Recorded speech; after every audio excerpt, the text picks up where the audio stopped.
Hello friends, welcome back to open study once again. आप सभी लोगों का एक बार फिर से स्वागत है आपके अपने प्यारे से परिवार ओपन स्टडी में। यहाँ हम लोग डिस्कस करने वाले हैं आज आप लोगों की दूसरी क्लास है और दूसरी एक तरीके से ये बेसिक वर्ब की ही क्लास रहेगी। मतलब यहाँ से आप लोगों की ये प्रॉपर क्लासेस शुरू हो जाएंगी। इससे पहले जो मैंने क्लास कराई है आप लोगों को वो एक तरीके से इंट्रोडक्शन क्लास है कि आप लोगों को पूरे बैच में क्या पढ़ना है, ठीक है, किस एग्जाम के लिए पढ़ना है, किस लेवल से पढ़ना है, कितना टाइम लग सकता है और कितनी चीजें कितने टाइम में कवर होंगी, ये सब कुछ आपको पता चल गया। ऑलमोस्ट सब कुछ पता चल गया, ठीक है। अगर कोई चीज बात रह भी जाती तो मैं आगे चल के डिस्कस करा ही दूंगा। अब हमारी क्लासेस यहां से शुरू होंगी और नॉन स्टॉप क्लासेस चलेंगी और जोश आप लोगों के अंदर उतना होना चाहिए कि हाँ सर मुझे एग्जाम देना है और चाहे कुछ भी हो जाए मैं एग्जाम में 1% जो है कसर नहीं छोड़ना चाहता। उस तरीके से आपको पढ़ाई करनी है, ठीक है। तो आपको जो है मतलब हवाबाजी से थोड़ा सा दूर रहना और पढ़ाई पर सबसे ज्यादा फोकस करना है।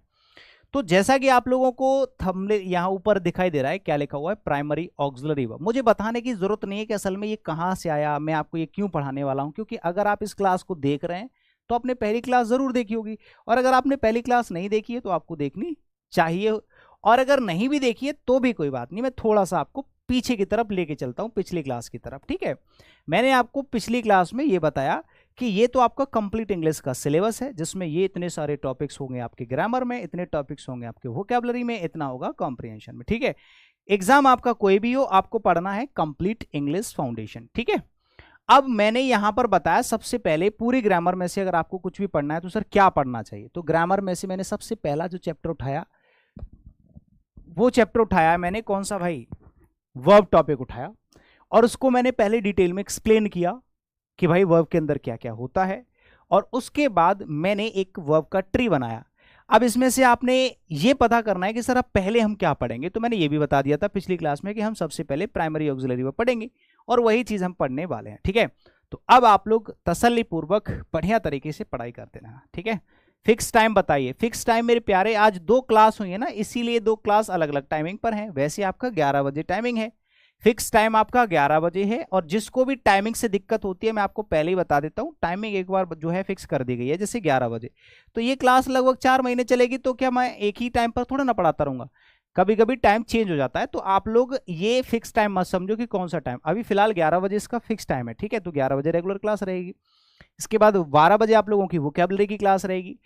अब उसके साथ साथ टाइमिंग अगर कभी चेंज हो भी जाता है तो आपके पास क्लास रिकॉर्ड हो जाती है, ये बेटर ऑप्शन होता है आपके पास। कितना बढ़िया ऑप्शन होता है, क्लास जब आपके पास रिकॉर्ड हो जाती है आप किसी भी टाइम देख लो भाई। जरूरी थोड़ा है कि लाइव पढ़ रहे हो, लेकिन लाइव आना जरूरी होता है।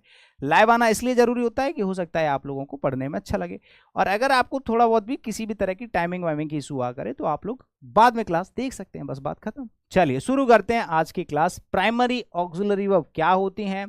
सबसे पहले ऑक्सिलरी वर्ब जहां जहां आपको दिखेगा समझ लेना वही चीज आपकी हेल्पिंग वर्ब है, यानी कि हेल्पिंग वर्ब बोलो या ऑक्सिलरी, दोनों का मतलब सेम होता है, ठीक है मेरे भाई, ये दोनों चीज सेम होती हैं। सहायक क्रिया होती हैं ये सारी की सारी, ठीक है। हिंदी में यहां पर लिख देता हूं, ये हेल्प करती हैं। अब ये सहायक क्रिया क्यों होती है, ये सहायता किस चीज में करती हैं, तो इससे पहले मैं आपको ये सिखाऊं कि प्राइमरी ऑक्सिलरी वर्ब का यूज क्या होता है, इसके पार्ट्स कितने होते हैं, इनमें कौन कौन सी वर्ब्स यूज होती हैं, ये सब सिखाने से पहले मैं आपको सेंटेंस सिखाना चाहूंगा। जो बिल्कुल इंग्लिश का बेसिक पार्ट होता है वो है हमारा सेंटेंस, ठीक है। क्या होता है मेरे भाई, सेंटेंस और इसके फंक्शंस के बारे में हमें सबसे पहले पता होना चाहिए, थोड़ा बहुत, कम से कम छोटी मोटी नॉलेज तो हमें होनी चाहिए। अगर कोई ऐसा स्टूडेंट है जो फर्स्ट टाइम क्लास ले रहा है, उसको पता ही नहीं है कि असल में क्या होता है क्या नहीं होता है, तो उसको भी आज की क्लास बहुत अच्छे से समझ में आ जाएगी। सबसे पहले मैं आपको सेंटेंस को एक्सप्लेन करूंगा, सेंटेंस एंड इट्स फंक्शंस, ठीक है, and it's functions, it's functions मतलब कहने का यह है कि मैं अभी आपको प्रेजेंट टाइम में क्या सिखाने वाला हूं। सबसे पहले प्राइमरी ऑक्सिलरी वर्ब सिखाने से पहले सेंटेंस के बारे में थोड़ी सी ब्रीफ में नॉलेज दूंगा, बहुत ज़्यादा डिटेल में नहीं लेके जाऊंगा आपको, ठीक है, क्योंकि डिटेल में ले जाने का मतलब है कि मैं आपको स्कूल में ले जाना होता है, ठीक है, कि मैं स्कूल में ले जाकर के पढ़ा रहा हूँ, लेकिन ऐसा नहीं करूँगा। सेंटेंस का सबसे पहले जो बेसिक स्ट्रक्चर होता है वो तैयार करेंगे। जैसे सबसे पहले सब्जेक्ट लिखा होगा, जनरल स्ट्रक्चर की जो है बात कर रहा हूँ मैं। उसके बाद वर्ब होगी, उसके बाद ऑब्जेक्ट होगा। एक सिंपल सेंटेंस ये होता है, एक जनरल स्ट्रक्चर होता है। क्या होता है? कॉमन स्ट्रक्चर लिख सकते हैं कि भैया ये क्या है, ये हमारा कॉमन स्ट्रक्चर है, कॉमन या फिर जनरल स्ट्रक्चर बोल सकते हैं। ठीक है, एक जनरल स्ट्रक्चर है।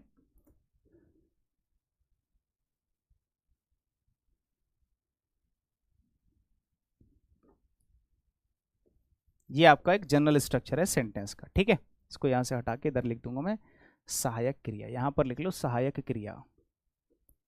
तसल्ली तो करनी पड़ेगी मेरे भाई, क्योंकि मुझे ज़्यादा जल्दी नहीं है आपको इतनी तेज़ तेज़ पढ़ाने की। हाँ, मैं मल्टीपल क्लासेस दे सकता हूँ, मैं एक दिन में 2 क्लास दे सकता हूँ, मैं एक दिन में 3 क्लास दे सकता हूँ, मैं आपको रिकॉर्डेड वीडियो दे सकता हूँ अगर आपको ज़्यादा चीज़ें चाहिए तो। लेकिन पढ़ाऊंगा मैं बड़ा इत्मीनान से, ठीक है, तसल्ली पूर्वक, जिससे मुझे कोई दोष ना दे पाए सर पहली क्लास है ही नहीं ऐप पर, अभी वो अपलोड हो रही होगी। क्लास पहले ख़त्म हो जाती है लाइव क्लास, तो उसके बाद आधे 1 घंटे में रिकॉर्ड होने के बाद वो मतलब लाइव चलने के बाद वो अपलोड होती है। कई फॉर्म्स में अपलोड होती है ना, 144 में अलग होगी, 240 में अलग होगी, 360 में, 480 में, 1000, तो अलग अलग फॉर्मेट में अपलोड होने में थोड़ा टाइम लगता है। 1 घंटे का वेट कम से कम आपको मिनिमम करना होता है लाइव क्लास के बाद, तब रिकॉर्ड होगी। ठीक है, ये हो गया आपका सेंटेंस, ये जनरल फॉर्मेट होता है। थोड़ा सा डिफरेंट फॉर्मेट अगर आप लिखना चाहोगे तो उसमें क्या होगा, वर्ब के 2 फंक्शन हम लिख देते हैं। जैसे यहाँ पर सब्जेक्ट लिखा होगा, उसके बाद में वर्ब के 2 फंक्शन होंगे, एक हेल्पिंग वर्ब लिखी हो सकती है, दूसरी मेन वर्ब भी हो सकती है, और उसके बाद ऑब्जेक्ट हो सकता है। अब आपको इन तीनों चीज़ों के बारे में, ये भी सेम स्ट्रक्चर है, कॉमन स्ट्रक्चर यही, कोई बहुत ज़्यादा डिफरेंट स्ट्रक्चर नहीं है। बाकी मैं सेंटेंसेस के बारे में नहीं पढ़ाऊंगा कि कितने टाइप के सेंटेंस होते हैं और ये इंटरोगेटिव क्या होता है, ये सब आपको पता होता है। ठीक है, अगर ये पता करना भी होगा तो टेंस टॉपिक में थोड़ी बहुत जानकारी ले लेंगे, लेकिन अभी फिलहाल मैं आपको जो समझा रहा हूँ उस पर ध्यान देना कि जब किसी सेंटेंस में कोई भी एक एक्शन होता है उसी को मेन वर्ब कहते हैं, और एक आपकी हेल्पिंग वर्ब होती है यानी कि ऑक्सिलरी वर्ब होती है। और ये जो ऑक्सिलरी वर्ब होती है इसका काम होता है इस मेन वर्ब की सिचुएशन बताना, स्टेट बताना।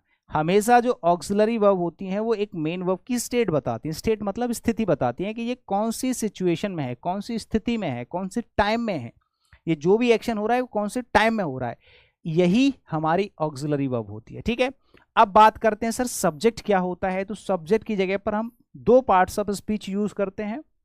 ऐसे ही ऑब्जेक्ट की जगह पर भी हम पूरी ग्रामर में से 2 ही पार्ट्स ऑफ स्पीच यूज कर सकते हैं एक पूरे स्ट्रक्चर में। ठीक है,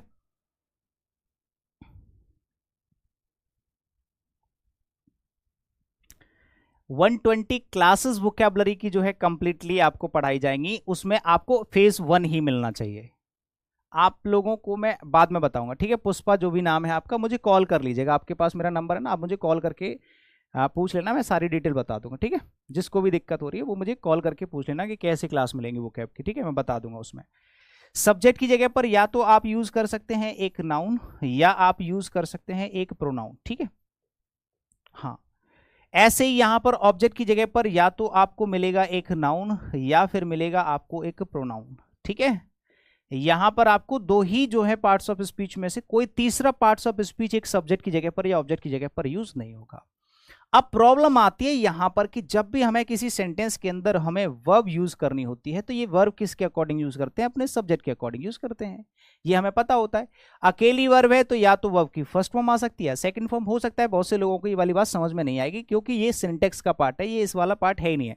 तो अगर समझ में आता है अच्छी बात है, नहीं भी आता तो भी आप शांति से बस मुझे सुनते रहना, आपको कोई भी दिक्कत नहीं होगी, आई गारंटी। ठीक है, अगर समझ में नहीं भी आ रहा तो चुपचाप शांति से सुनते रहना, सब कुछ समझ में आएगा। सब्जेक्ट जैसा होगा वैसी वर्ब आएगी। अगर मेन वर्ब अकेली है तो फर्स्ट फॉर्म सेकंड फॉर्म आप लोग चूज कर लोगे, ये मैं अभी आगे सिखाने वाला हूँ। ठीक है, अभी तो मैं स्ट्रक्चर सिखा रहा हूँ आपको, अभी मैं ये वर्ब लगाना थोड़ा ना सिखा रहा हूँ, ये तो हम सिंटेक्स में पढ़ते हैं, सब्जेक्ट वर्ब एग्रीमेंट में पढ़ते हैं। तो अगर समझ में नहीं भी आ रहा तो कोई दिक्कत नहीं है। ठीक है, बस मैं आपको बता रहा हूँ। मान अगर हेल्पिंग वर्ब और मेन वर्ब दोनों अगर सेंटेंस में दे रखी हो तब क्या करेंगे, तो वहां पर जो मेन वर्ब होती है, मतलब मेनली जो सब्जेक्ट के अकॉर्डिंग यूज होती है वो होती है हेल्पिंग वर्ब। यहां पर मेन वर्ब जो होगी वो हेल्पिंग वर्ब के अकॉर्डिंग यूज होगी और हेल्पिंग वर्ब जो होगी वो सब्जेक्ट के अकॉर्डिंग यूज होगी। लेकिन अगर अकेली वर्ब होगी तो ये मेन वर्ब होगी जो कि अकेली सब्जेक्ट के हिसाब से यूज होगी। ठीक है, तो मतलब मैं ये बता रहा हूँ कि जैसा सब्जेक्ट होता है वैसी वर्ब यूज करते हैं।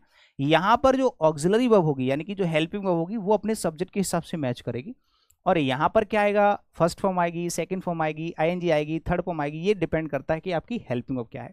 हेल्पिंग वर्ब हमारी बहुत सारी होती हैं जिसके अंदर प्राइमरी ऑक्सिलरी वर्ब भी होती है, मॉडल ऑक्सिलरी वर्ब भी होती है। ठीक है, तो पहले अभी हम लोग पढ़ने वाले हैं ये ये ऑक्सिलरी वर्ब, यानी कि ये हैं आपकी प्राइमरी ऑक्सिलरी वर्ब। कि अगर यहां पर कोई प्राइमरी ऑक्सिलरी वर्ब आती है या प्राइमरी हेल्पिंग वर्ब आती हैं, तब हमें उनको किस तरह से यूज करना है, ये मैं आप लोगों को बताने वाला हूं। ठीक है, तो अभी तो मैंने सेंटेंस और उसके फंक्शंस के बारे में बताया, क्योंकि अगर सेंटेंस की ही आपको जानकारी नहीं है, जबकि एक छोटी चीज होती है, शुरुआती सेंटेंस से होती है हर चीज की, तो अगर उसके बारे में आपको नहीं पता होगा तो आप कैसे चीजों को सीखोगे भाई। चलो अब हम अगले पॉइंट की तरफ चलते हैं। यहां से हम शुरू करेंगे अपना पूरा का पूरा किसका पार्ट, प्राइमरी ऑक्सिलरी वर्ब का पार्ट। ठीक है मेरे भाई, चलो इसको यहां से करते हैं खत्म। अब यहां से करते हैं शुरू। शुरू में क्या पढ़ना है, सबसे पहले हम बात करेंगे कि कितने टाइप की ऑक्सिलरी वर्ब्स हो सकती हैं। प्राइमरी ऑक्सिलरी वर्ब कितनी होती हैं भैया, 3 ऑक्सिलरी वर्ब होती हैं, पहली, दूसरी और तीसरी। कौन कौन सी होती हैं जरा चेक कर लेते हैं। पहली ऑक्सिलरी वर्ब होगी आपकी बी। कौन सी भाई, बी, ये होती है प्राइमरी ऑक्सिलरी वर्ब। एक होती है आपकी डू और एक होती है आपकी हैव। ये 3 आपकी प्राइमरी ऑक्सिलरीज होती हैं। ध्यान से सुनिएगा, इसका नाम है ऑक्सिलरी वर्ब, बट ये काम दोनों तरीके से कर लेती हैं। मैं आपको अलग अलग तरीके से चीजों को सिखाऊंगा। अगर आपका ध्यान इधर उधर हुआ तो सब कुछ ऊपर होके उड़ जाएगा, फिर आप मुझे दोष दोगे तो ये मुझे मंजूर नहीं है। ठीक है ना। चलो, तो मैंने क्या किया, बी को अलग बंद कर दिया, डू को अलग बंद कर दिया, हैव को अलग बंद कर दिया। अब हमें इन तीनों के बारे में अलग अलग पढ़ना है कि कब यूज होता है बी, कब यूज होता है डू, कब यूज होता है हैव, और इन सब में क्या डिफरेंशिएशंस होते हैं, कैसे कैसे इनके फॉर्मूलाज बनेंगे, किस तरह से सेंटेंस के अंदर इनका रोल होता है, सब कुछ जानेंगे। ठीक है, तो चलिए इनका पोस्टमार्टम करते हैं पूरे जोश और शोर के साथ। भाई साहब, बी के अंदर क्या क्या होता है मेरे प्यारे, जरा चेक कर लेते हैं। बी के अंदर हमारी जो ऑक्सिलरीज होती हैं, एक तो होती है एज, एक होती है आर, एक होती है एम। ठीक है, और होती है आपकी वॉज और होती है आपकी वर। ये आपकी बी वर्ब्स होती हैं। क्या होती हैं भाई, बी वर्ब्स होती हैं। आप इसको थोड़ा सा ऊपर लिख लेंगे, यहां पर लिखोगे वॉज और वर। और उसके बाद आ जाती है बीन। ये अगर आप मेन वर्ब की तरह यूज करते हैं तो बीन भी आ जाता है, ये थर्ड फॉर्म होती है, इसको हम बाद में जिक्र करेंगे। अब हम बात करते हैं डू वर्ब की कि सर डू वर्ब के अंदर कौन कौन सी वर्ब होती हैं। तो एक तो होती है डू, एक होती है डज। क्या होती है मेरे भाई, एक होती है डू और एक होती है डज और एक होती है आपकी डिड। क्या होती है मेरे भाई, डिड भी होती है ना।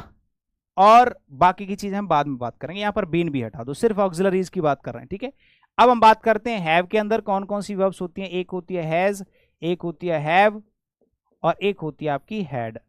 अब इतने में ही आपको थोड़ा सा आइडिया लग गया होगा कि मैं आपको समझाने की क्या कोशिश कर रहा हूं। अगर नहीं समझ में आया तो दोबारा सुन लो भाई। मेरे साथ नोट्स मत बनाओ, अभी नोट्स मत बनाओ, क्योंकि अभी अगर नोट्स बनाओगे तो आप पीछे हो जाओगे। तो आप क्या करोगे, पहले क्लास को समझने पे पूरा फोकस लगाना। फिर जब आप क्लास समझ लेते हो और अगर कहीं पर कोई प्रॉब्लम आती है तो एक बार क्लास को दोबारा देखने का मैं हमेशा सजेशन देता हूं। लेकिन टाइम की वजह से बच्चे नहीं देख पाते तो भी कोई दिक्कत नहीं है, पीडीएफ नोट्स मैं आप लोगों को भेज दूंगा, क्लास के बगल में आपको पीडीएफ मिल जाएगी। तो उससे क्या होगा, आप क्लास को ना भी देखो तो उसमें से देख देख के नोट्स बना सकते हैं। लेकिन मैं कहूंगा कि जब दूसरी बार क्लास को देखो तब नोट्स बनाया करो, और नोट्स भी बन जाएंगे, साथ के साथ आपके जो है क्लास रिवाइज भी हो जाएगी। ठीक है, चलो दूसरी चीज देखो, यहां पर जो वर्ब्स लिखी हुई हैं ये सारी की सारी अलग फॉर्म की वर्ब है। मतलब एक चीज मैं बताना चाहूंगा कि जो प्राइमरी ऑक्सिलरी वर्ब्स होती हैं बी, डू, हैव, ये तो इनकी पूरा मैंने डिटेल में लिख रखी है कौन कौन सी वर्ब्स होती हैं, इनके अंदर क्या क्या पढ़ना है हमें, ये सब पढ़ना है। ठीक है, बट यहाँ पर मैं आपको बताऊं कि ये जो प्राइमरी ऑक्सिलरीज होती हैं ये आपकी दोनों तरीके से काम कर लेती हैं। ये मेन वर्ब की तरह भी काम कर लेती हैं और ये हेल्पिंग वर्ब की तरह भी काम कर लेती हैं। जब ये मेन वर्ब की तरह काम करती हैं तो यहाँ पर बी वर्ब्स होती हैं वो लिंकिंग वर्ब का काम करती हैं। सर लिंकिंग वर्ब का काम कैसे करती हैं, ये किसी एक सब्जेक्ट को किसी दूसरे फ्रेज या सब्जेक्ट या ऑब्जेक्ट या किसी दूसरे फ्रेज से या सेंटेंस से लिंक करती हैं, कनेक्ट करती हैं। अभी मैं आपको प्रैक्टिकली समझाऊंगा तो परेशान मत होइएगा, बहुत सारी चीजें सिखाऊंगा, अभी बहुत सारी चीजें हैं। तो अभी हम लोग पढ़ेंगे इनको ऑक्सिलरी वर्ब की तरह और फिर हम पढ़ेंगे इनको मेन वर्ब की तरह, क्योंकि अलग अलग चीजों को पढ़ोगे तो ज्यादा समझ में आएगा और अच्छे से क्लियरेंस के साथ समझ में आएगा। ठीक है, तो यहां पर आप ऊपर लिख लीजिएगा, क्या लिखोगे कि ये जो प्राइमरी ऑक्सिलरी वर्ब्स हैं इनको as a helping verb use करेंगे हम। कैसे यूज करेंगे? As a helping verb. ठीक है, ये दोनों तरीके से यूज हो जाती हैं, इसीलिए मैं यहां पर आपको हेल्पिंग वर्ब की तरह पहले पढ़ाऊंगा।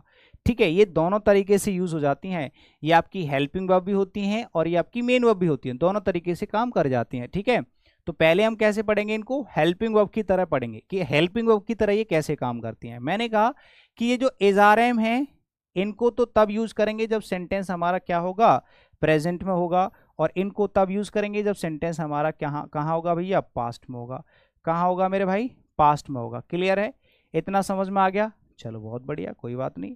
तो यहाँ पर लिख लो वॉज और वर, इनके यूजेस भी सिखाऊंगा, एग्जाम्पल भी दूंगा, सब कुछ दूंगा, बस तसल्ली से मुझे सुनते रहना। तो यहाँ पर लिखोगे ये तो होते हैं आपके प्रेजेंट टेंस में यूज, और ये होते हैं आपके पास्ट टेंस में यूज। फ्यूचर के लिए सर क्या होंगी इनकी फॉर्म?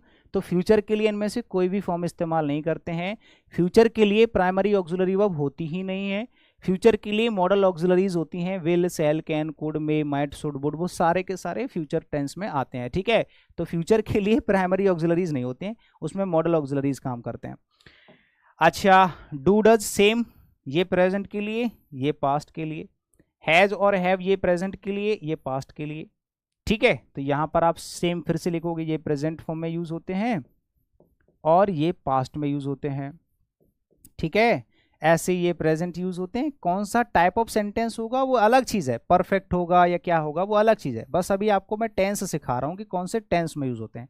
ये इंडेफिनिट में, ये पास्ट इंडेफिनिट में, ये प्रेजेंट परफेक्ट में, ये पास्ट परफेक्ट में। ठीक है, ये कॉन्टिन्यूस में, ये कॉन्टिन्यूस में। तो यहाँ पर आप लिखना भी चाहो तो भी लिख लो, ये कॉन्टिन्यूस फॉर्म में हो जाएंगी, प्रेजेंट कॉन्टिन्यूस।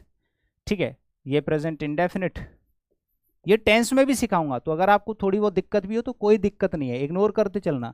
और ये आपका परफेक्ट में यूज होंगे। ऐसे यहाँ पर लिख लो, ये पास्ट परफेक्ट में यूज होते हैं। ठीक है, ये यहाँ पर आपका जो है सिंपल पास्ट मतलब इंडेफिनिट में यूज होंगे, पास्ट इंडेफिनिट में। ठीक है, ये आपका कॉन्टिन्यूस में यूज होंगे। एक बार मैं रिपीट कर दूंगा और अच्छे से क्लियर हो जाएगा। मैंने कहा कि बी वर्ब होती हैं एसआरएम, वॉज वर्ब। एसआरएम होती है प्रेजेंट कॉन्टिन्यूस में अगर एक्टिव वॉइस है तो। ठीक है, और वॉज वर्ब होती हैं पास्ट कॉन्टिन्यूस में। डू, डज होती हैं प्रेजेंट इंडेफिनिट में, डिड होती हैं पास्ट इंडेफिनिट में, हैज, हैव होती हैं प्रेजेंट परफेक्ट में, और हैड होती हैं पास्ट परफेक्ट में। एक तरीके से टेंस का ही हल्का सा पार्ट है, और टेंस भी वर्ब का ही पार्ट होता है, तो क्यों ना हम इसको यहीं पर पढ़ लें, क्योंकि छोटी छोटी चीजें। ठीक है, हाँ, मेरा डेटा आज आपकी 2 ही क्लास में खत्म हो गया, क्योंकि ये पहली 2 क्लास हैं, इसमें थोड़ा सा रेजोल्यूशन मैंने बढ़ा दिया है ताकि बाकी के बच्चे भी देख सके, क्योंकि इसमें थोड़ी सी क्लैरिटी आपको दिखेगी। अगर आपका डेटा ज़्यादा जा रहा है तो कल से मतलब अगली क्लास जो होगी तीसरी क्लास, उसमें आपका डेटा बिल्कुल भी नहीं जाएगा। ठीक है, हाँ बिल्कुल भी कम। ये 2 क्लास कैसे भी करके मैनेज कर लेना, पहली और दूसरी, इसमें थोड़ा सा डेटा ज़्यादा जा सकता है। ठीक है, अगली कल की क्लास जो भी होगी उसमें आपको शालिनी जी बिल्कुल भी डेटा नहीं जाएगा। ठीक है, चलिए अब इनका यूज करना शुरू करते हैं कि इनका यूज कब और कैसे किया जाता है, ये भी मैं आपको बता देता हूं। ठीक है, चलिए तो यहीं पर बता देता हूं शॉर्टली। देखो, इनकी फॉर्म्स भी समझ लो। जैसे ऑक्सिलरी वर्ब में सिंगुलर और प्लूरल 2 नंबर होते हैं। ठीक है, तो ये भी आपको ध्यान रखना है कि इनके 2 फॉर्म्स होती हैं, वर्ब की सिंगुलर फॉर्म और प्लूरल फॉर्म। ठीक है, चाहे नाउन हो या वर्ब हो, चाहे नाउन हो या वर्ब, वर्ब के 2 नंबर होते हैं, ये आपको पता है 2 नंबर होते हैं, एक तो सिंगुलर और एक प्लूरल। ठीक है, ये चीज आप लोगों को पता होनी चाहिए, है ना, सिंगुलर और प्लूरल। बहुत बेसिक चीजें सिखा रहा हूं, बहुत बेसिक चीजें, बेसिक से लेकर के अच्छे लेवल की चीजें सिखाऊंगा। इसी में आज ही की क्लास में एक ऐसा पॉइंट सिखाऊंगा कि आप ये कहोगे कि वाह ऐसा भी हो सकता है, अभी सिखाऊंगा। ठीक है ना। अच्छा, अगर आप इज लगाना चाहते हैं तो ये सिंगुलर सब्जेक्ट के साथ आता है, ये आपको पता होना चाहिए। ठीक है ना। आर जो आता है वो प्लूरल सब्जेक्ट के लिए आता है। ठीक है ना। और एम जो आता है ये सिर्फ आई के साथ आता है। ठीक है ना, यहां पर लिख लेना आई के साथ आएगा बस, और किसी के साथ नहीं आता है। चलिए बहुत बढ़िया, ये तीनों चीज हो गई।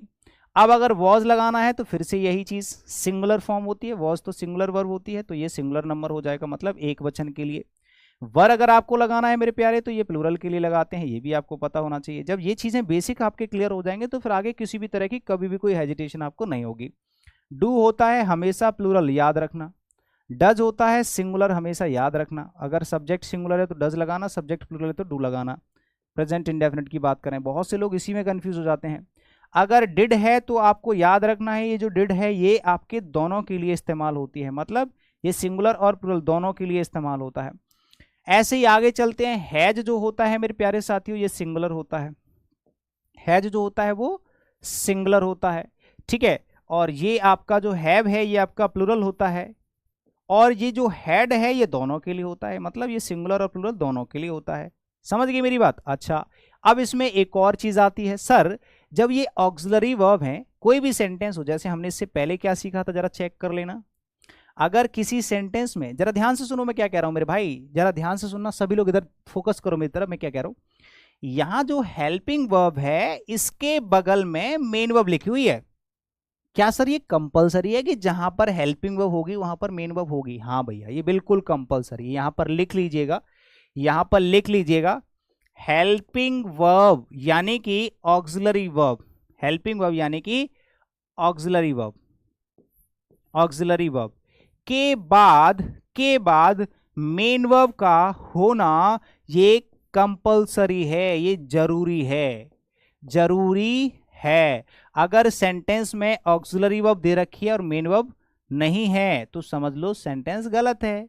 अकेली ऑक्सिलरी वर्ब नहीं आ सकती, और अकेली ऑक्सिलरी वर्ब अगर आ भी गई तो फिर वो ऑक्सिलरी वर्ब नहीं रहेगी, वो लिंकिंग वर्ब बन जाएगी, जो मैं अभी आपको सिखाने वाला हूं थोड़ी देर में, ठीक है ना।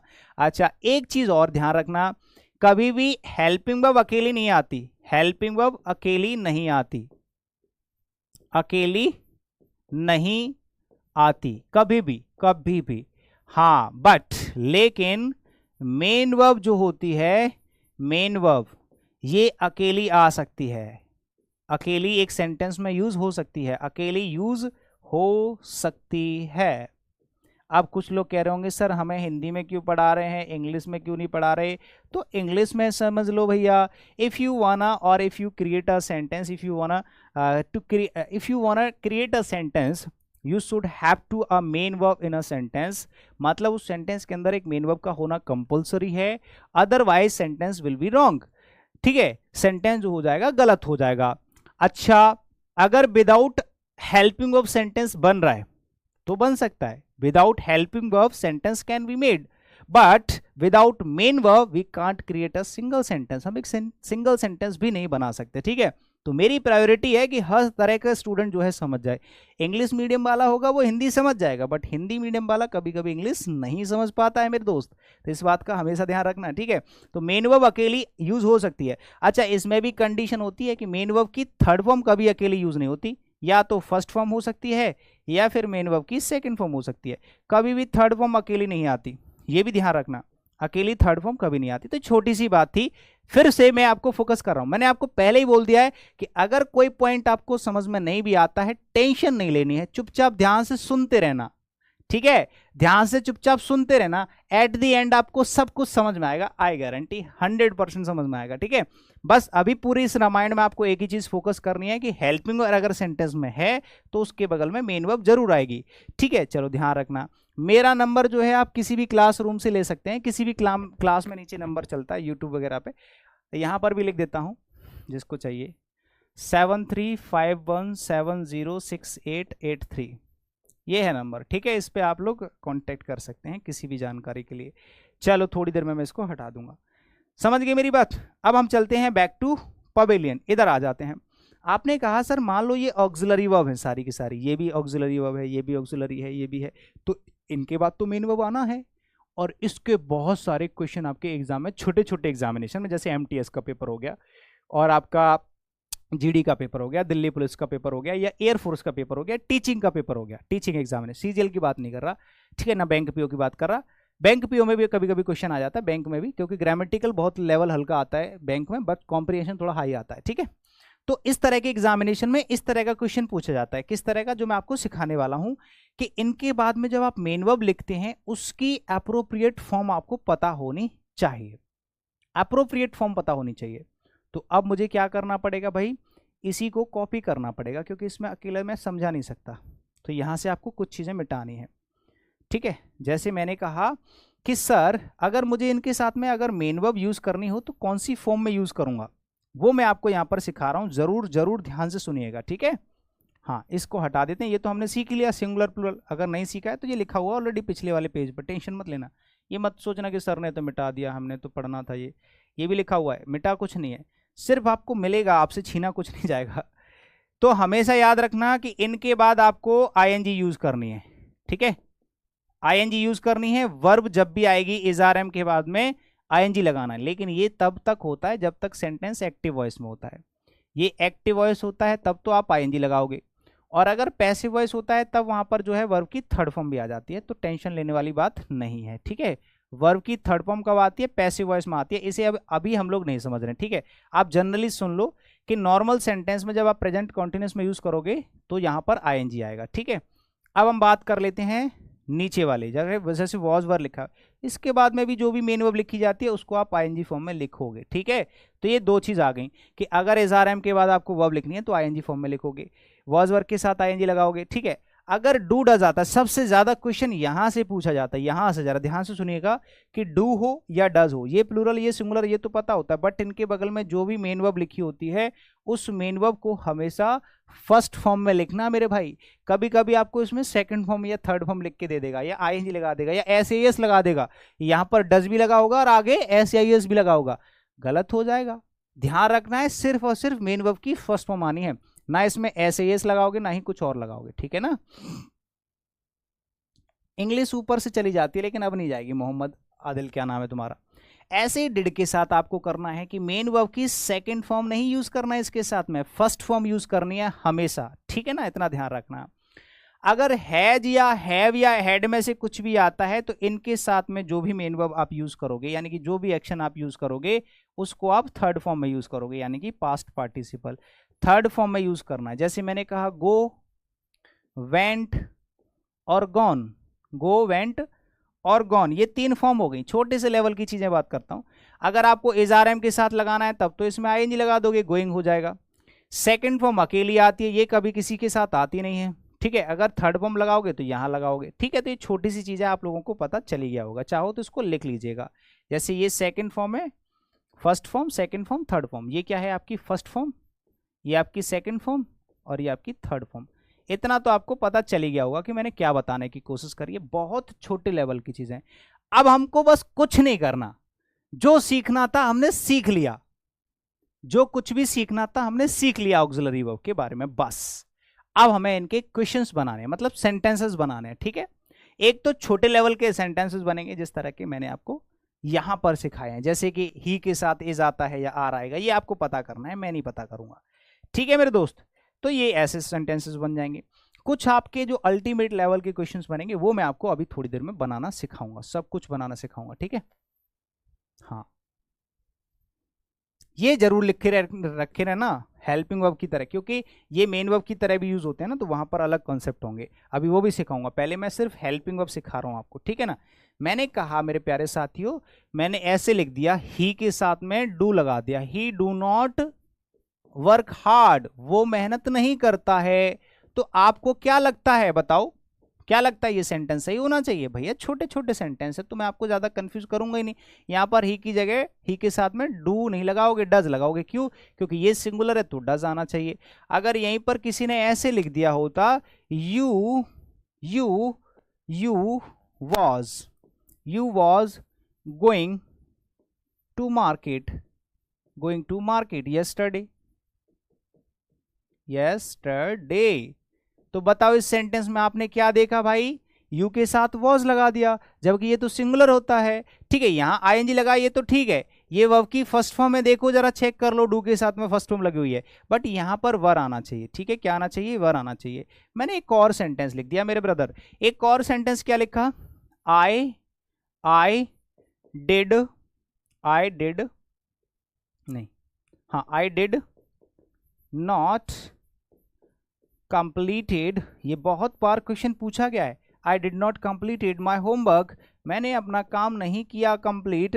तो जरा चेक करके मुझे बता सकते हैं इस क्वेश्चन में क्या गलती है? ऐसे क्वेश्चन कई बारी पूछे जाते हैं, समझ रहे हो ना, कई बारी पूछे जाते हैं छोटे छोटे लेवल से। हाँ, तो ये मत सोचना कि ऐसे क्वेश्चन पूछे नहीं जाएंगे। ऐसे ही आपके फाउंडेशन क्लासेस में फाउंडेशन चीजें सिखाऊंगा भाई। फाउंडेशन मतलब नींव मजबूत करके लाएंगे अंदर से, छोटी छोटी चीजें, कभी भी कमजोर कड़ी नहीं छोड़नी है आपको अपने अंदर, ठीक है ना। देखो डिड क्या है, ऑक्सिलरी वर्ब है। सर हमें पता कैसे चलेगा कि ये डिड ऑक्सिलरी वर्ब है? कभी भी सेंटेंस में अगर नॉट लगा होगा ना मेरे प्यारे साथियों, तो वो हमेशा ऑक्सिलरी वर्ब यानी कि हेल्पिंग वर्ब के साथ ही लगता है, कभी भी मेन वर्ब के साथ में नॉट नहीं लगता। याद रखना, मेन वर्ब के साथ में नॉट नहीं लगता, इस बात का भी हमेशा ध्यान रखना है, ठीक है। ये गलत होता है, अगर ऐसा होगा तो सेंटेंस गलत हो जाएगा, ठीक है ना। फिर आपको मेन वर्ब की जगह ऑक्सिलरी वर्ब यूज करनी पड़ेगी। तो ये ऑक्सिलरी वर्ब यानी कि हेल्पिंग वर्ब है, ये आपकी मेन वर्ब है। हमने अभी अभी सीखा था कि मेन वर्ब की फर्स्ट फॉर्म यूज करते हैं डू या डज या डिड के साथ। ऐसे क्वेश्चन कई बार पूछे जाते हैं, यहाँ से आप सिर्फ कंप्लीटेड की जगह कंप्लीट लिखोगे यानी कि वर्ब की फर्स्ट फॉर्म, तो इसमें ये गलती है। बाकी तो ये डिड सबके लिए आता है, सिंगुलर या प्लूरल। ऐसे एक और सेंटेंस लिख दिया, मैंने कहा he have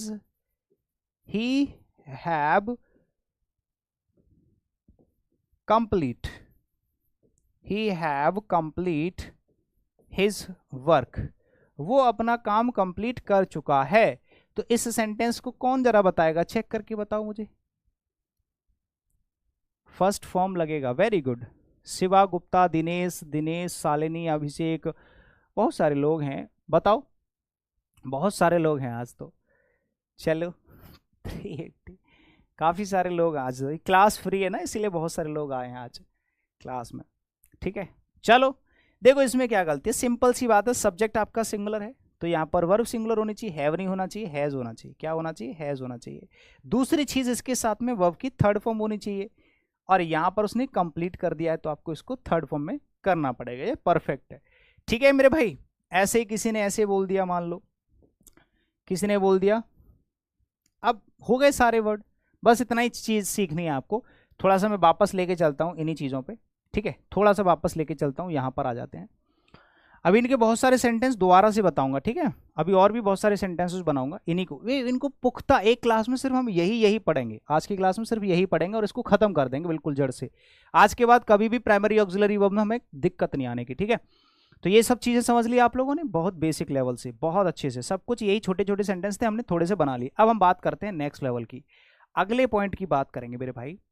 यहाँ पर अगला पॉइंट क्या कहता है, जो कि सबसे ज़्यादा कन्फ्यूजेबल हो सकता है आप लोगों के लिए और नया भी हो सकता है।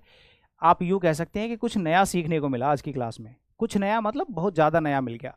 आपको ऐसा भी लगेगा बहुत से लोगों को कि कुछ ज़्यादा ही नया मिल गया, ठीक है। चलो अब हम फिर से प्राइमरी ऑक्सिलरी वर्ब्स की तरफ चलते हैं, और इस बार हमें इसको हेल्पिंग वर्ब की तरह नहीं पढ़ना, इसको हमें कैसे पढ़ना है मेरे भाई, इसको हमें पढ़ना है मेन वर्ब की तरह। ऑक्सिलरी वर्ब को as a main verb use करना है हमें। मेन वर्ब बोल सकते हैं या फिर आप बोल सकते हैं auxiliary verb, sorry as a linking verb, as a linking verb. इनमें से कुछ वर्ब ऐसी होती हैं जो मेन वर्ब की तरह या लिंकिंग वर्ब की तरह काम करती हैं। कैसे काम करेंगी अभी मैं आपको प्रैक्टिकली समझाने की पूरी कोशिश करूंगा, ठीक है ना। चलिए, जैसे मैंने कहा कि बी वर्ब है, देखो कोई भी जो मेन वर्ब होती है, मेन वर्ब की खुद की अपनी फॉर्म होती है। एक तो वर्ब की फर्स्ट फॉर्म होती है, एक होती है मेन वर्ब की सेकंड फॉर्म, ठीक है, एक होती है मेन वर्ब की थर्ड फॉर्म, एक होती है मेन वर्ब की आईएनजी फॉर्म। 4 फॉर्म तो ये हो गई, और एक इसी में ऐड कर लेते हैं मेन वर्ब की फर्स्ट फॉर्म में एस या ईएस। ये आपकी 5 फॉर्म होती हैं एक मेन वर्ब को लिखने की, ठीक है। ये आपकी फॉर्म्स ऑफ वर्ब्स होती हैं। ये क्या है, आप ऊपर लिखना चाहो तो लिख सकते हैं forms of verbs, forms of a verb. एक वर्ब की जो फॉर्म्स होती हैं, आप ये मत कहना कि सर का जो जुबान है वो तुतला रही है, वर्ब कर रहे हैं, नहीं, ऐसे ही बोला जाता है, वर्ब नहीं बोला जाता, इसको बरब नहीं बोला जाता, ठीक है ना। पानी पी लूं थोड़ा।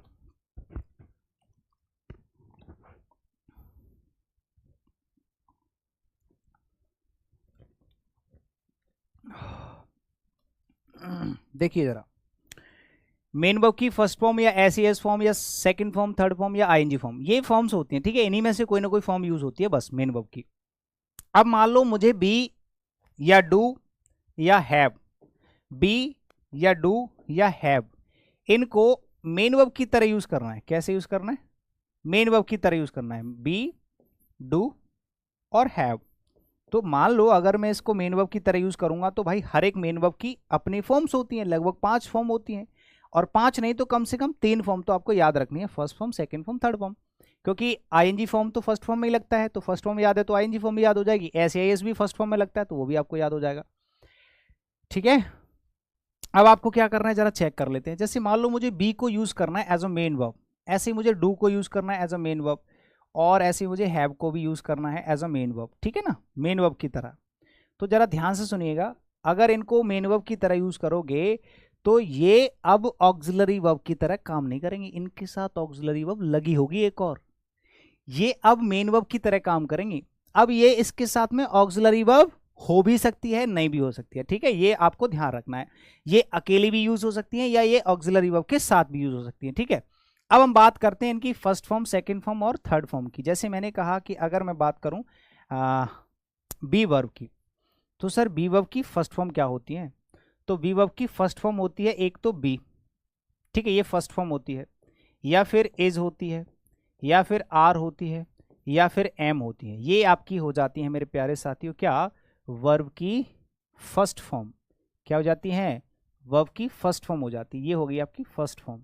ठीक है, अब मैंने कहा इसकी सेकंड फॉर्म लगानी हो तब क्या करोगे? तो सेकंड फॉर्म कुछ लोग बीन लगा देते हैं लेकिन वो गलत हो जाती है। सेकंड फॉर्म होती है या तो वॉज या फिर वर, या तो वॉज या फिर वर, ये आपकी सेकंड फॉर्म होती है। और जो थर्ड फॉर्म आपको लगानी होती है बी की, इसकी वो होती है बीन। ठीक है, ये होती है थर्ड फॉर्म। तो आपको सेकंड फॉर्म भी पता चल गई, ये आपकी सेकंड फॉर्म हो जाएगी, ये आपकी थर्ड फॉर्म हो जाएगी। तो आप यहां पर थर्ड फॉर्म लिख लोगे। क्या लिख लोगे मेरे भाई? थर्ड फॉर्म लिख लोगे। क्लियर है सभी को? चलिए बहुत बढ़िया।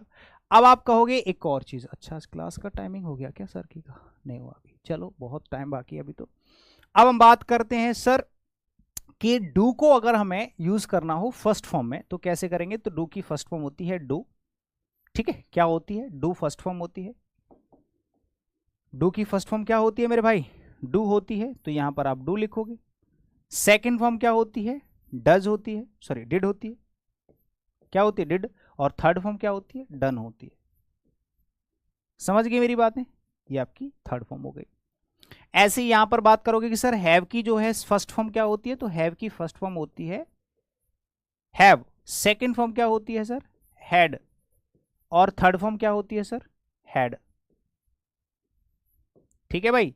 अब देखो इसमें एक और चीज, जैसे मान लो हम लोग कभी कभी क्या करते हैं, जैसे डू है ये वर्ब की फर्स्ट फॉर्म है, अगर सब्जेक्ट सिंगुलर होता है तो हम उसमें एस एस लगा देते हैं, तो यहाँ पर डज हो जाती है। डू की ही मतलब जैसे एस एस फॉर्म होती है तो इसमें डज लगा देते हैं। ऐसे ही यहाँ पर फर्स्ट फॉर्म में आप हैज लगा सकते हैं, यहाँ पर डज लगा सकते हैं। ठीक है, ये मेन वर्ब की तरह काम करेंगे। अच्छा, अब आपको दिमाग में एक और चीज आ रही होगी, अगर नहीं आ रही तो लेकर के आया करो, ऐसे आइडियाज दिमाग में लेकर के आया करो कि कहना क्या चाहते हैं। आपको एक बात रखनी है कि हमेशा जब भी कोई मेन वर्ब होती है, यानी कि कोई भी एक एक्शन होता है, तो उस एक्शन का एक खुद का मीनिंग होता है, उस एक्शन का एक मीनिंग होता है, का एक मीनिंग होता है भाई। क्या होता है? एक मीनिंग होता है। यहां पर अगर लिख लेना आप लोगों को, नहीं, एक मीनिंग होता है हमेशा ही, है ना। एक एक्शन का मीनिंग होता है, यहां पर मैं लिख दिया, यानी कि एक अर्थ होता है। जैसे मैंने कहा कि गो, गो, और वेंट,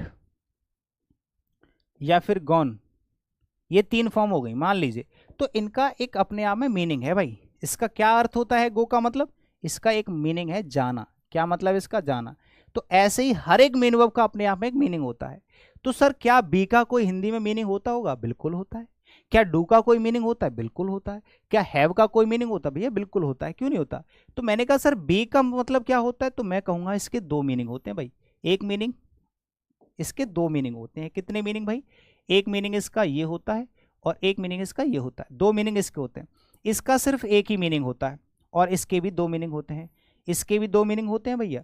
मतलब हैव के भी दो अर्थ होते हैं हिंदी में, यानी कि इसका जो मीनिंग होता है, अर्थ जो होता है वो दो होते हैं। ठीक है, ऐसे ही बी के भी दो होते हैं। ठीक है, कौन कौन से होते हैं जरा सुन लो। और डू का एक ही होता है, डू का एक ही अर्थ होता है। जरा सभी के मीनिंग लिख देता हूं यहां पर।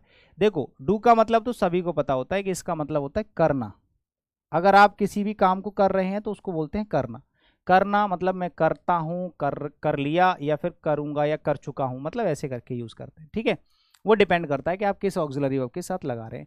सभी लोगों को एक बार, सभी लोगों को फटाफट से मुझे रेस्पॉन्स करो। Sir your class is enough for CDS is of course. Satyendra, क्या नाम है आपका? सत्यानंद। बिल्कुल सीडीएस के लिए आप पहली क्लास देख लेना, मैंने उसमें सब कुछ समझाया है। और शायद आपको एक और बात समझ में आ जाए कि कमेंट को रिपीट करना स्ट्रिक्टली फॉरबिडन है। अभी पहली दूसरी क्लास में तो कोई दिक्कत नहीं है, आपको नहीं पता है तो कर सकते हैं, बट नेवर नेवर अगेन। चलो सभी लोग मुझे रिस्पॉन्स करके एक बार कमेंट कर दो फटाफट से, क्या आप लोगों को जो कुछ भी मैंने अभी तक यहां पर समझाया है, इज दैट क्लियर कंप्लीटली? जरा चेक करके मुझे बताओ, have you got my point?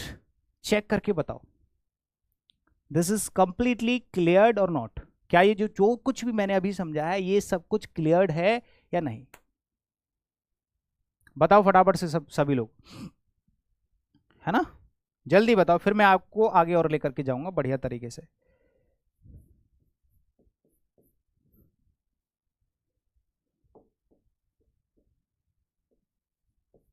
इसका मीनिंग तो हो जाता है करना। Very good, clear clear, yes sir. चलिए बहुत बढ़िया, शानदार शानदार शानदार थैंक यू, बहुत अच्छे से क्लियर है। चलो इसी बात का डर था कि कहीं क्लियर ऐसा तो नहीं है। हाँ एनडीए के लिए भी सारे एग्जाम के लिए ये क्लास है। पहली क्लास देख लेना, उसमें सब कुछ मैंने बता रखा है। अभी तो मुझे बस पढ़ाने दो, मेरा पूरा फोकस पढ़ाने पे होता है, फिर मैं किसी की सुनता नहीं हूँ भाई। अब देखो बी का मतलब क्या होता है, इसके दो मीनिंग होते हैं। एक तो होता है होना, होना जैसे मैंने कहा कि आई विल बी देयर, मैं वहां पर होऊंगा, मैं कुछ टाइम बाद मैं वहां पर होऊंगा, आई विल बी देयर। मतलब बनना या होना दोनों मतलब होता है, बनना या फिर होना, ये इसका दोनों का मीनिंग होता है, दोनों मीनिंग इसी के होते हैं बी के। ठीक है, ये जनरली हमें पता होता है। ठीक है, इसमें एक चीज और है, एक चीज और है, दूसरा मीनिंग मैं अभी आपको बताऊंगा। एक और इसका मतलब होता है टू विजिट। याद रखना, ये लोगों को नहीं पता होता। ऊपर वाला मीनिंग तो जनरली सबको पता होता है, बट ये मीनिंग सभी को नहीं पता होता। सर टू विजिट मतलब क्या होता है? किसी जगह का दौरा करना, किसी जगह का दौरा करना मतलब उस जगह को विजिट करके वापस आ जाना। मैंने कहा मैं वहां से होकर के वापस आ चुका हूं, तो उसको भी बी बोल सकते हैं, वहां पर भी आप बी का इस्तेमाल कर सकते हैं। सर आपका पढ़ा है वो समझ तो आ रहा है, लेकिन आगे जब क्लास लेता हूं ऊपर से चला जाता है, फिर कुछ नहीं कर सकते। यही दो क्लास डिसाइड करेंगे कि आपको समझ में आएगा या नहीं आएगा। अगर ये समझ में आता है तो सबको समझ में आएगा। हैव के दो मीनिंग होते हैं, एक तो होता है अपने पास कोई भी चीज रखना, अपने पास कोई भी चीज रखना, ठीक है, अपने पास कोई चीज होना, पास होना, या कोई भी चीज रखना, किसी भी चीज पर अपना पोजेशन रखना। ठीक है, जैसे मैंने कहा मेरे पास एक घर है, तो आई हैव अ हाउस ऐसे करके बोलते, मेरे पास एक घर है, मैं एक घर को पजेस करता हूं, मेरा एक घर पर अधिकार है। तो एक तो वो सेंस होता है। दूसरा सेंस होता है इसका टू ईट, टू ईट बोल सकते हैं या फिर टू टेक, टू ईट या टू टेक मतलब कहने का किसी भी चीज को ग्रहण करना। इसका हिंदी में मतलब हो जाता है या तो खाना बोल सकते हैं, खाने के सेंस में, या फिर खाना अगर समझ में नहीं आता है तो ग्रहण करना लिख लेना, ग्रहण करना। ग्रहण करना क्या होता है सर?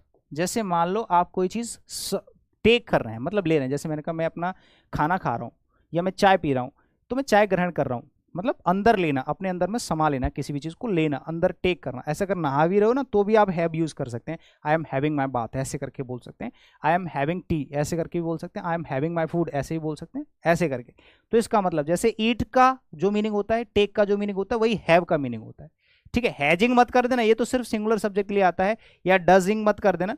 ठीक है, इसको हटा दो यहाँ से वरना तुम लोग कंफ्यूज हो जाओगे। ये फर्स्ट फॉर्म सिर्फ हैव होती है, ये तो हैज तब आता है जब सिंगुलर सब्जेक्ट होता है, बस और कुछ नहीं है। ठीक है ना, चलिए तो ये इतना कंप्लीट हो गया। अब इनके हम लोग बनाने वाले हैं सेंटेंसेस। अब जो मीनिंग फर्स्ट फॉर्म का है वही सेकंड फॉर्म का है, वही थर्ड फॉर्म का है, वो तो सेंस चेंज होता रहेगा। ठीक है,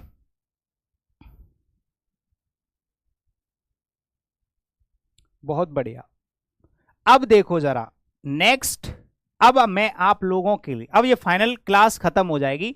अगर आपको इस जो पैटर्न मैंने बाद वाला सिखाया, अगर ये आपको समझ में आ गया ना, और इसके बनाए हुए सेंटेंसेस आप लोग बना पा रहे हैं, तो इससे बेसिक और कुछ नहीं होगा। और इससे बेसिक अगर ये आपको समझ में आ रहा है तो इसी तरीके से आप लोगों को हर एक चैप्टर पूरी तरीके से समझ में आएगा, इस चीज की गारंटी। ठीक है, अब इसके बाद आते हैं कुछ सेंटेंसेस। जो कुछ भी आपने सीखा है ये मान लो कंप्लीट हो गया, बस आपको अब सेंटेंसेस बनाने हैं, और वो सेंटेंसेस मैं आप लोगों से बनवाऊंगा आपके साथ मिल करके, और उनको मैं चेक करवाऊंगा आपसे ही बोल बोल के। अगर आप इस चीज में पास हो जाते हैं तो समझ लेना कि आगे अब आपको कोई भी दिक्कत परेशानी नहीं सताएगी। ठीक है मेरे भाई, अब इसमें हेल्पिंग वर्ब की तरह भी यूज होंगे जो वर्ब है, और ऑक्सिलरी वर्ब की तरह भी यूज होंगे। ठीक है, दोनों तरह से, मतलब ऑक्सिलरी वर्ब और मेन वर्ब दोनों तरीके से यूज होनी है। ठीक है ना, चलिए शुरू करते हैं अपनी कहानी। बस ये मान लो कि कहानी खत्म होने वाली है थोड़ी देर में। जैसे ही आप लोग सेंटेंसेस बना लोगे, बस ये सेंटेंसेस की तरफ थोड़ा ध्यान रखना, ये थोड़ी सी टेढ़ी खीर है ना। जरा चेक करते हैं कैसे टेढ़ी है भाई। टेढ़ी वेढ़ी कुछ नहीं है, सब आपके सामने है। ठीक है, देखो मैं यहाँ कुछ सेंटेंसेस बनाऊंगा, बस आपको पहचानना है कि ये टाइप ऑफ सेंटेंस कौन सा है और इसमें ऑक्सिलरी वर्ब कौन सी है, मेन वर्ब कौन सी है। ठीक है, मतलब प्रेजेंट इंडेफिनिट है, प्रेजेंट कॉन्टिन्यूअस है, प्रेजेंट परफेक्ट है, पास्ट परफेक्ट है, कौन सा ये पहचानना है, और इसमें ऑक्सिलरी वर्ब क्या है, मेन वर्ब क्या है, ये पहचानना। ठीक है, जैसे मैंने सेंटेंस लिखा I am doing my work, I am doing my homework. जरा चेक करके बता सकते हैं इस सेंटेंस में क्या गलती है, मतलब गलती क्या है, ये कौन सा टाइप ऑफ सेंटेंस है, बताओ। आप बोलोगे he has done his work. ठीक है मेरे भाई। किसी ने कहा Sohan Sohan Sohan did his work. ये क्लासिफिकेशन ही तो आपके एग्जाम में पूछा जाता है। मैंने कहा they are playing cricket, they are playing cricket. मैंने कहा सी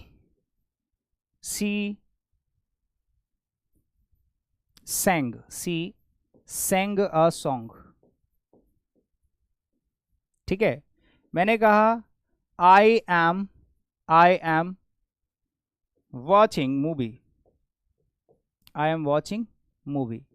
ये तो रहे कुछ कॉमन सेंटेंसेस जो पूरी की पूरी वर्ब से लिए हैं, मतलब इसमें ऑक्सिलरी वर्ब भी हो सकती है, मेन वर्ब भी हो सकती है, सब कुछ हो सकता है। ठीक है, जरा एक बार चेक कर लेते हैं। असम राइफल्स के लिए हवलदार की तैयारी करनी है तो कर लो, कोई दिक्कत नहीं है, आपका कोई टेंशन नहीं है। ठीक है, टेंशन मत लो, परेशान मत लो। यहाँ पर एम क्या है, ये आपकी ऑक्सिलरी वर्ब है मेरे भाई, और डूइंग लगा हुआ है, तो ये जो डू है ये तो मेन वर्ब हो गई, और ये कौन सी वर्ब है, ये डू वर्ब में से ध्यान रखो, डू में आईएनजी लगा हुआ है तो ये मेन वर्ब भी है, करना, मतलब यही डू वर्ब है। देखो ये वाली डू, अभी इस वाले सेंटेंस में डू में आईएनजी लगा दिया, यानी कि ये मेन वर्ब की तरह है, जिसका मतलब है करना, मैं कर रहा हूं, और ये एम जो है वो क्या है, आपका ऑक्सिलरी वर्ब है। आप चाहो तो इसी वर्ब को ऑक्सिलरी वर्ब की तरह भी यूज कर सकते हैं। जैसे मैंने एक सेंटेंस और लिख दिया होता, अगर मैं ऐसे लिख देता कि आई डू, अगर मैं ऐसे लिख दूं कि I do not do my work, ये बहुत प्यारा सेंटेंस हो जाएगा, I do not do my work. तो देखो बहुत प्यारा सा सेंटेंस हो जाएगा। कैसे, जरा चेक कर लेते हैं, क्योंकि यहां पर डू दो जगह यूज हो रहा है, दो बार, एक ही सेंटेंस में दो बार डू यूज हो रहा है, एक तो ये वाला डू है और एक ये वाला डू है, तो दोनों डू अलग अलग हैं। ये तो डू का मतलब है मेन वर्ब, और वो भी फर्स्ट फॉर्म, जिसका हिंदी में मतलब है करना, और ये जो डू है वो आपकी नॉट से पहले लिखी हुई है, तो ये आपकी हेल्पिंग वर्ब है प्रेजेंट इंडेफिनिट में, I do not do my work, मैं अपना काम नहीं करता हूं। ठीक है, ऐसे ही यहां पर देख लो, ये ऑक्सिलरी वर्ब हो गई। अच्छा, ये जो हैज है ये आपकी ऑक्सिलरी वर्ब है, किसके अकॉर्डिंग, ही के अकॉर्डिंग, और इसके साथ वर्ब की थर्ड फॉर्म, डू की थर्ड फॉर्म आ गई डन, जैसे अभी अभी सिखाया था ना, डू की थर्ड फॉर्म डन, तो यहां पर यूज हो गई डू की थर्ड फॉर्म डन। ऐसे ये जो डिड है ये सेकंड फॉर्म है किसकी, डू की सेकंड फॉर्म है, और ये आपका पूरा ऑब्जेक्ट है, ये सब्जेक्ट है, तो ये सिर्फ मेन वर्ब से सेंटेंस बना दिया, कोई दिक्कत नहीं है। दे के हिसाब से ये आपकी ऑक्सिलरी वर्ब हो गई। ठीक है, ये आपका आईएनजी फॉर्म हो गया, बिल्कुल ठीक है। ये आपकी सेकंड फॉर्म है, ये मेन वर्ब है, ये तो आपको पता ही होगा, आईएनजी फॉर्म, मेन वर्ब में आईएनजी लगा हुआ है।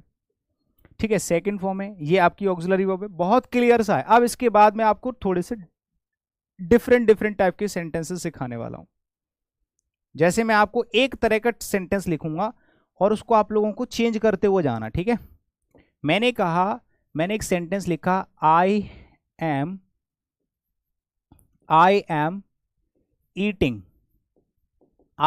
Eating my lunch. एक बार सभी लोग चेक करके बताएंगे कि इस सेंटेंस का मतलब क्या है। बताओ सभी लोग चेक करके, कांस्टेंट स्टूडेंट हैं, कोई भी जा नहीं रहा है, मतलब क्लास में इंटरेस्ट आ रहा है, सभी लोग तसल्ली से देख रहे हैं ना, बहुत अच्छे, यही होना चाहिए। ठीक है, देखो जरा, I am eating my lunch, ठीक है, मैं अपना खाना खा रहा हूं, मैं अपना खाना मतलब मैं अपना लंच खा रहा हूं। अब मैंने कहा ये कौन सा टाइप ऑफ सेंटेंस, तो आपने कहा सर ये प्रेजेंट कॉन्टिन्यूअस है। प्रेजेंट कॉन्टिन्यूअस है, ठीक है भाई। देखो ईट का मतलब भी खाना होता है, ठीक है। 3 वर्ब लिखूंगा मैं यहाँ पर, 3 वर्ब लिखूंगा, यहाँ पर लिख देता हूँ। एक तो होता है ईट, जिसकी सेकेंड फॉर्म होती है एट, और थर्ड फॉर्म होती है ईटन, ठीक है। ऐसे ही एक होती है टेक, इसका मतलब भी खाने के लिए यूज कर सकते हैं, इसकी सेकेंड फॉर्म होती है टुक, और थर्ड फॉर्म होती है टेकन, ठीक है, दिख रहा है सभी को। ऐसे ही एक वर्ब होती है जो अभी अभी हम पढ़ के आए हैं, have, first form, second form होती है हैड, और थर्ड फॉर्म भी होती है हैड। क्या होती है मेरे भाई? हैड। और इन तीनों का जो मतलब होता है वो होता है खाना, मतलब आप तीनों को खाने के लिए यूज कर सकते हैं, ठीक है। खाना मतलब टेक करना, ग्रहण करना, खाना यानी कि ग्रहण करना। अगर आप खाना खा रहे हैं तो तीनों में से कोई भी वर्ब लगा सकते हैं, किसी भी फॉर्म में लगा सकते हैं, ठीक है, ग्रहण करना। अब देखो मैंने ऊपर एक सेंटेंस लिख दिया है, क्या? I am eating my lunch. मैंने कहा कि मुझे ईट वर्ड को रिप्लेस करना है टेक से, तो कैसे करोगे इस सेंटेंस को, कैसे बनाओगे अगर मुझे टेक वर्ड इस्तेमाल करना हो तो आप बोलोगे आई एम टेकिंग, बस कुछ नहीं करना है, ईट की जगह टेक कर दो, I am taking my lunch. तो क्या ये सेंटेंस सही है भाई? बिल्कुल सही है, ये भी सही है, ये भी सही है, दोनों में से कुछ भी लगा सकते हैं, दोनों का मतलब खाना होता है, ठीक है ना, बहुत अच्छे। ऐसे ही एक और सेंटेंस लिख दिया मैंने, कहा अब की बार मुझे ईट और टेक दोनों हटा के मुझे हैव यूज करना हो, तो क्या सेंटेंस सही होगा? बिल्कुल होगा भाई। मैंने कह दिया आई एम हैविंग, अगर किसी ने ऐसे लगा दिया I am having my lunch, तो क्या ये सेंटेंस सही है भाई? बिल्कुल सही है, कोई दिक्कत नहीं है, तीनों का मतलब है कि मैं खाना खा रहा हूं, मैं खाना खा रहा हूं मतलब मैं खाना ग्रहण कर रहा हूं, क्लियर है। ऐसे ही अब मैंने कहा कि एक सेंटेंस मैंने अब इस टाइप ऑफ सेंटेंस को ही चेंज कर दिया। मैंने कहा इस सेंटेंस को, ये तो प्रेजेंट कॉन्टिन्यूअस में है, मैंने कहा इस सेंटेंस को आप प्रेजेंट परफेक्ट में बनाओ। तो कैसे बनाओगे? प्रेजेंट परफेक्ट में क्या होता है, देखो प्रेजेंट कॉन्टिन्यूअस में तो is are am plus ING लग के बनता है, ये तो प्रेजेंट कॉन्टिन्यूअस हो गया। अगर आपको परफेक्ट बनाना है तो उसमें क्या लगाते हैं, या तो हैज या हैव प्लस वर्ब की थर्ड फॉर्म लगाते हैं, ये प्रेजेंट परफेक्ट होता है नहीं होता? अभी अभी सीख के आए हैं हम लोग। तो अगर मुझे हैज और हैव का यूज करके यही सेंटेंस कन्वर्ट करने हो प्रेजेंट परफेक्ट में, तो कैसे करोगे? आई की जगह तो आई रहेगा, इसकी जगह तो कुछ और नहीं कर देना। एम की जगह हैज और हैव में से क्या लगाओगे? आई के हिसाब से हैव आता है, याद रखना। आई के लिए भी मैं थोड़ा सा भी बता दूंगा, आई के लिए सिर्फ एम आ सकता है, देखो यहां पर लिख लो, आई के साथ या तो एम आएगा या वॉज आएगा सिंगुलर में, बाकी सब जगह आई के साथ प्लूरल वर्ब आती है, ठीक है। यहां पर लिख लीजिएगा शॉर्ट में, कहीं पर भी प्लूरल वर्ब आती है आई के साथ हमेशा। बस वॉज और एम ये दो अलग चीज हैं, इनको एक्सेप्शनली यूज करना, बाकी सब जगह प्लूरल वर्ब आती है, ठीक है। तो मैंने कहा आई के हिसाब से यहाँ हैव लगा दिया। अब ईट का पहले सेंटेंस बनाएंगे तो ईट की थर्ड फॉर्म देख लो, ईट की थर्ड फॉर्म आनी है क्योंकि इसके साथ थर्ड फॉर्म आएगी, तो ईटन हो जाएगा, आई हैव ईटन। ध्यान से सुनते रहना वरना सब उड़ जाएगा ऊपर होके, अगर ध्यान से नहीं देखोगे ना तो सब उड़ जाएगा ऊपर होके भैया, मेरी जिम्मेदारी नहीं है फिर, मैं तो पूरा समझा रहा हूं, बस पूरा फोकस रखना यहाँ। I have eaten my lunch, I have eaten my lunch. Clear है सभी को? बहुत अच्छे। ये सेंटेंस क्या होगा? सही होगा, बिल्कुल सही होगा, परफेक्टली यूज कर रहे हो ना आप, कोई दिक्कत ही नहीं है। मैंने कहा आई के साथ अगर मुझे टेक लगाना हो तो कैसे लगाएंगे? कोई दिक्कत नहीं है, यहां पर टेक की थर्ड फॉर्म लगा दो, आई हैव, क्या लगाओगे यहां पर भाई? टेकन लगा दो, I have taken my lunch. क्या ये सेंटेंस सही है? एकदम सही है भाई, कोई दिक्कत नहीं है। क्या दिक्कत है? कोई परेशानी नहीं है। अब बात यहां तक नहीं आती, अब बात आती है कि सर मुझे अगर हैव को दोबारा इसमें यूज करना हो हैव के साथ, तो क्या मैं हैव की थर्ड फॉर्म हैड लगा सकता हूं? क्यों नहीं लगा सकते? रीजन बताओ। लगा सकते हो। मैंने कहा आई हैव की जगह हैव लगाओगे, और यहां जो हैव है इसकी थर्ड फॉर्म क्या है? हैव की थर्ड फॉर्म क्या है? हैड, तो यहां पर आप हैड लिख दोगे, ठीक है, और यहां पर लिख दोगे माई लंच। अब हो जाओगे आप शुरू कंफ्यूज होना, यहां से आप कंफ्यूज होना शुरू हो सकते हो कि सर ये हैव के साथ हैड आ सकता है क्या? अरे क्यों नहीं आ सकता यार, ये जो हैव है ये वाला हैव है, यानी कि हेल्पिंग वर्ब वाला हैव है, और ये जो हैड है ये इन्हीं की थर्ड फॉर्म है, जैसे हैव की थर्ड फॉर्म होती है ना हैड, ये मेन वर्ब है, ये आपकी ऑक्सिलरी वर्ब है। अगर ऐसे नहीं पता चल रहा हो तो यहाँ पर लिख लो, ये आपकी ऑक्सिलरी वर्ब है यानी कि हेल्पिंग वर्ब्स हैं, ये आपकी मेन वर्ब्स हैं सारी की सारी, ऐसे ये आपकी ऑक्सिलरी वर्ब्स यानी कि हेल्पिंग वर्ब्स, ये आपकी मेन वर्ब, इतना तो पता होना चाहिए ना आपको भाई, इतनी देर से सिखा रहा हूं। ठीक है, इसीलिए तो मैं आपको कंफ्यूजन से दूर निकालना चाह रहा हूं, आपको कंफ्यूजन से बाहर निकलने की आदत हो जानी चाहिए। अब देखो, इसके बाद और ज्यादा कंफ्यूज हो सकते हो। मैंने कहा मेरे प्यारे साथियों कि ये जो प्रेजेंट परफेक्ट है, इसी सेंटेंस को अगर पास्ट परफेक्ट में चेंज करना हो तब क्या करोगे? तो पास्ट परफेक्ट में क्या होता है, हैड के साथ वर्ब की थर्ड फॉर्म लगानी होती है। अब और ज्यादा कंफ्यूज हो सकते हो।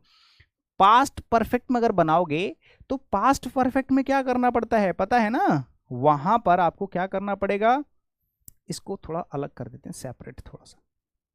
ठीक है, पास्ट परफेक्ट में क्या होता है, हैड प्लस वर्ब की थर्ड फॉर्म लगती है। क्या लगती है भाई? हैड प्लस वर्ब की थर्ड फॉर्म लगती है। ये आपका पास्ट परफेक्ट हो जाएगा।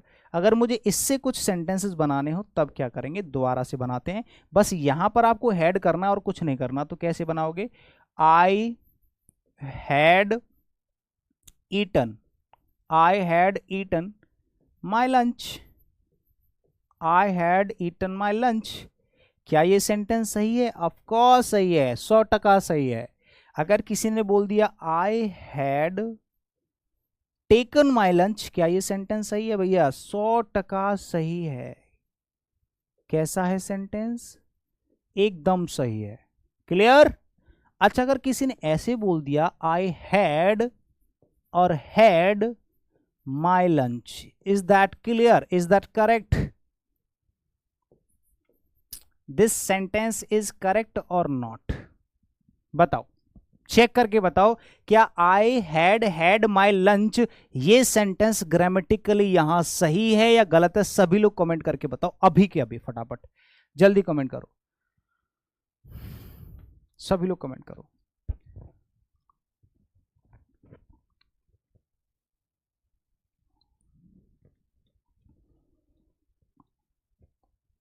इसी का नाम है English foundation batch. Foundation means की फाउंडेशन, फाउंडेशन जानते हो क्या होता है? नींव होती है, नींव, मजबूत नींव होनी चाहिए।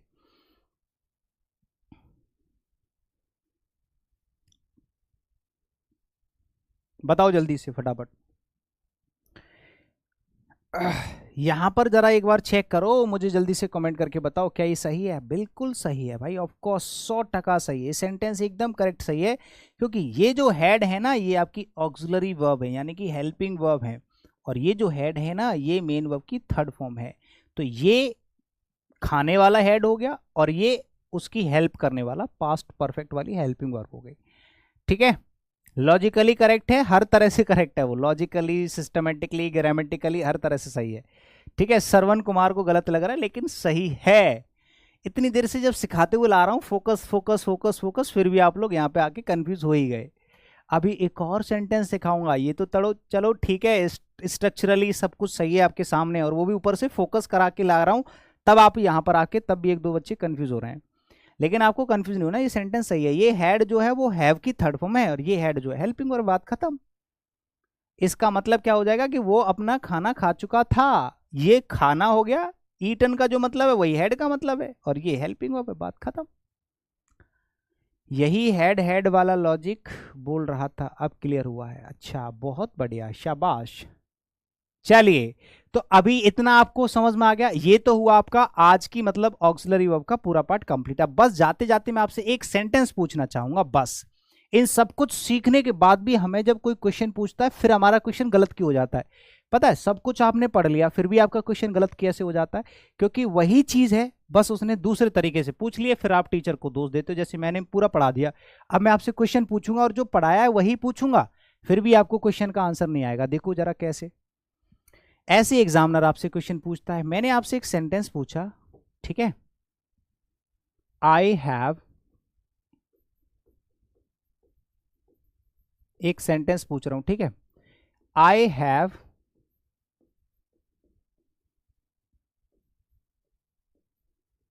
बीन यू, या I have been the Taj Mahal. अगर कोई बता सकता है कि ये सेंटेंस सही है या गलत है, जल्दी से चेक करके बताओ, या फिर मैं एक और सेंटेंस लिख देता हूं, दोनों में से बताना कौन सा सेंटेंस सही है। एक सेंटेंस मैंने लिख दिया, I have visited the Taj Mahal. जरा चेक करके बताओ, यहाँ पर दो सेंटेंस है, क्या दोनों में से दोनों सही हैं या दोनों गलत हैं, या कोई एक सही है एक गलत है, या ऊपर वाला सही है नीचे वाला गलत है, या ऊपर वाला सही नीचे ऊपर वाला गलत है नीचे वाला सही है। जैसा भी आप अपना ओपिनियन बताओ, क्या ऊपर वाला सेंटेंस सही है, नीचे वाला सही है, या दोनों सही है दोनों गलत है, क्या है बताओ। पहले सेंटेंस के बारे में फिर दूसरे वाले सेंटेंस के बारे में, दो सेंटेंस आपको बताने मुझे कि दोनों में क्या फर्क है और क्या गलत है या सही है।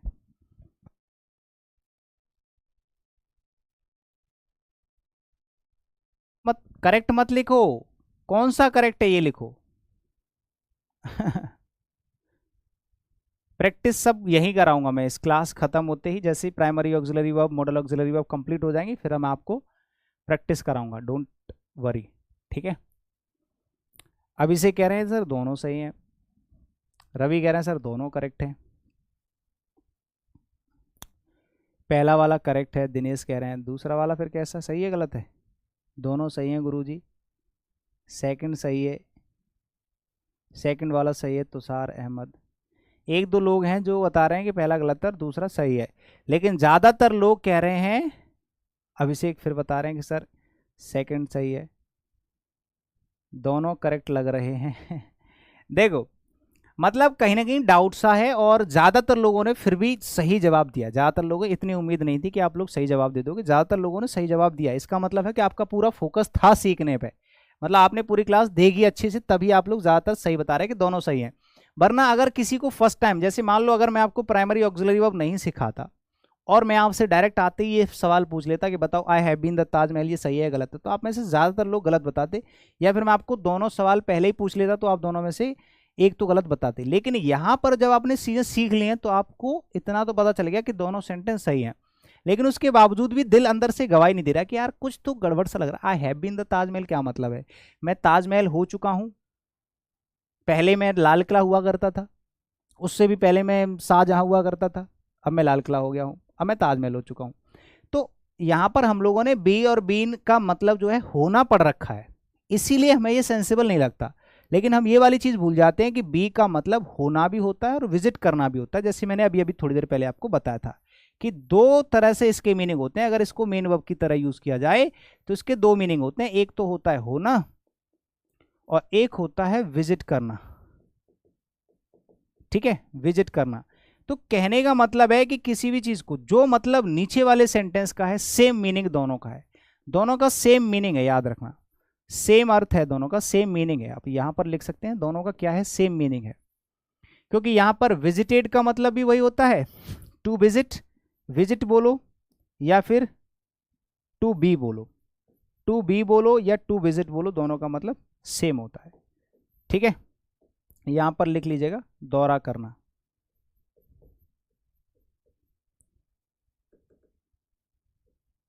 दौरा करना, ठीक है।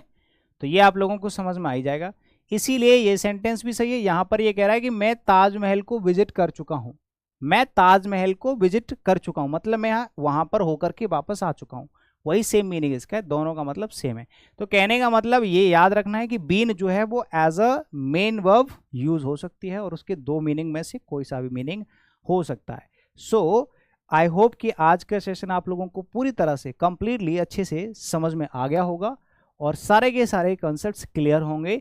अगर आपसे इस तरह का कोई भी क्वेश्चन पूछता है प्राइमरी ऑक्सिलरी वर्ब से या सेंटेंस रिलेटेड, तो you can explain the answer, even you can't only give the correct answer, you will explain definitely the answer कि कैसे हुआ, इतना आप लोगों को समझ में आ गया होगा, ठीक है।